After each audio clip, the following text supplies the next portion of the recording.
Do you ever catch yourself wishing for a more extraordinary life? A bigger salary, a larger house, or maybe just a bit more confidence? It's a common thought.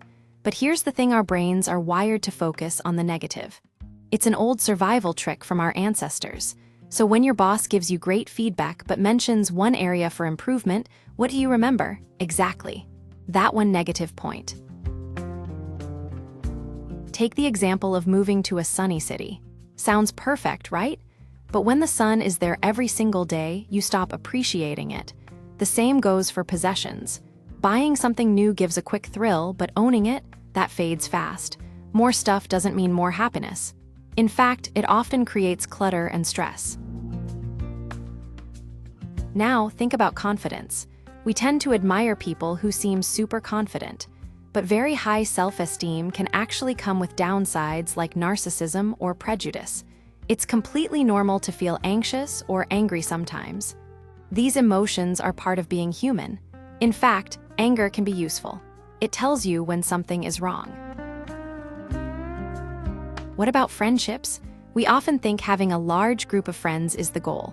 But research shows that we're only really capable of having one or two best friends. A small group is far more satisfying.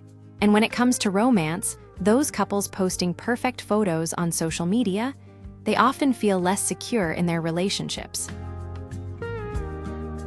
Then there's money. We assume a big lottery win would change everything. But studies show it doesn't make people happier. In fact, people with higher salaries are more likely to experience stress and divorce. Once your basic needs are met, more money doesn't add much. And surprisingly, people with lower incomes often find more purpose in their day-to-day lives. What about intelligence? Being the smartest person in the room isn't a guarantee of success. In one study, gifted children grew up to have average jobs and faced the same life challenges as everyone else.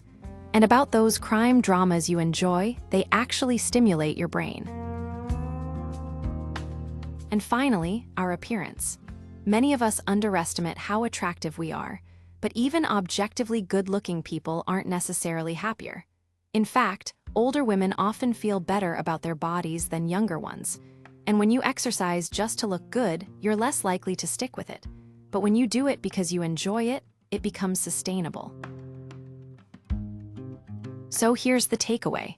The things you think will make your life extraordinary, more money, more friends, or better looks, often don't. The ordinary life is worth celebrating. Focus on what you have. Enjoy the small things. And next time you envy someone on social media, remember, things aren't always as perfect as they seem.